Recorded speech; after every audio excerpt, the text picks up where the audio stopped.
Hi viewers, welcome to Sri Akshaya's kitchen. இன்றைக்கி நம்ம கிச்சனில் சிம்பிள் அண்ட் டெலிஷியஸான மாங்காய் தொக்கு ரெசிபி தான் பார்க்க போகிறோம்.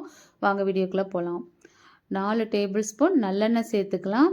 எண்ணெய் நல்லா காஞ்சதுக்கப்புறம் 1 டீஸ்பூன் கடுகு ஆட் பண்ணிக்கலாம். கடுகு நல்லா பொரிஞ்சு வந்ததுக்கப்புறம் 1/2 டீஸ்பூன் வெந்தயம் சேர்த்துக்கலாம். வெந்தயம் நல்லா சிவக்க வறுபட்டதுக்கப்புறம் 1/2 கிலோ மாங்காவை தோல் சீவி துருவி எடுத்து வச்சுருக்கிறேன்.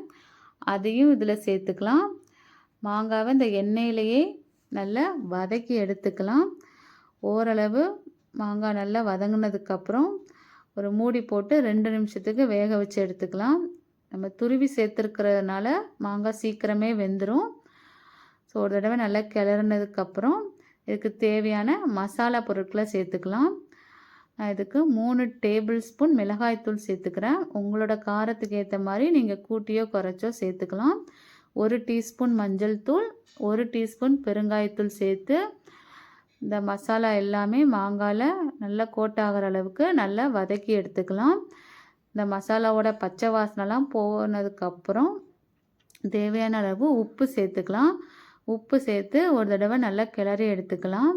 இப்போ இதில் வந்து நம்ம கடுகும் வெந்தயமும் ட்ரை ரோஸ்ட் பண்ணி அந்த பவுட்ரு கூட நம்ம இதில் சேர்த்துக்கலாம். அதுவும் நல்லாயிருக்கும். இப்போ எண்ணெய் நல்லா பிரிஞ்சு வந்ததுக்கப்புறம் இதில் கொஞ்சமாக நம்ம வெல்லம் ஆட் பண்ணி நல்லா கிளறி எடுத்தோம்னா நம்மளோட மாங்காய் தொக்கு ரெடி ஆயிரும்.